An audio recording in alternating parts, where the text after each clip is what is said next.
আসসালামু আলাইকুম।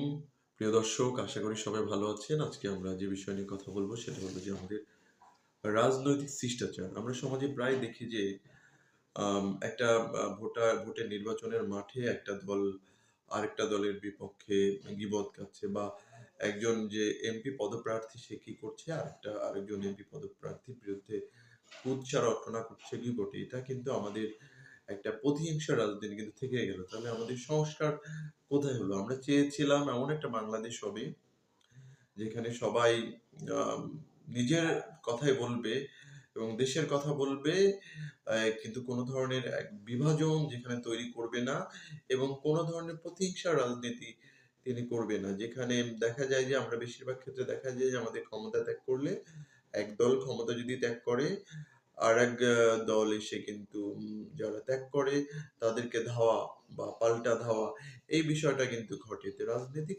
ময়দানে আমাদের রাজনৈতিক যে শিষ্টাচার, যে আমরা অপর একটা ক্যান্ডিডেটের প্রতি যদি সম্মান রেখে যদি কথা না বলতে পারছি, তাহলে তো আমার সেই সংসদের ভবনে যাওয়ার যোগ্যতা আমি কিন্তু রাখি না।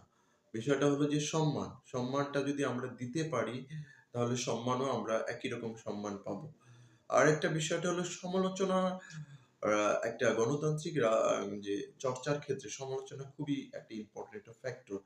আপনি সমালোচনা করবেন, কিন্তু আপনি যখন সমালোচনা যখন ব্যক্তিগত একটা অ্যাটাক হয়ে যাবে, তখন কিন্তু এটা আর সমালোচনা থাকে না। বা একজন মানুষের পিছনে সে যা নয় তাই যদি আপনি তাকে বলেন, এটা সত্যি এটা খারাপ দেখা যায়। আমরা আ অনেক সময় আমরা দেখি নির্বাচনের আগে টাকা দিয়ে আ ভোট কেনা হয়। কিন্তু বিষয়টা আমি যদি আমার বিবেককে বিসর্জন দিয়ে দিই, তাহলে আমি কতটা দেশপ্রেমিক হলাম, কতটা আমি আম কতটা আমি দায়িত্বশীল নাগরিক হলাম। তো আমাকে দেশপ্রেমিক দায়িত্বশীল নাগরিক হতে গেলে অবশ্যই দেশের প্রতি প্রেম থাকে, দেশের প্রতি যদি আমার ভালোবাসা, মমত্ববোধ থাকে, আমি কখনো টাকার কাছে বিক্রি হব না। টাকায় বিক্রি হওয়া মানে কি? আমি সেই এমন একজনের হাতে ক্ষমতা তুলে দিলাম যে হয়তো সেই আমাকে শোষণ বা শাসনের সেই স্বৈরাচারী মনোভাব আবার ফিরিয়ে নিয়ে আসবে।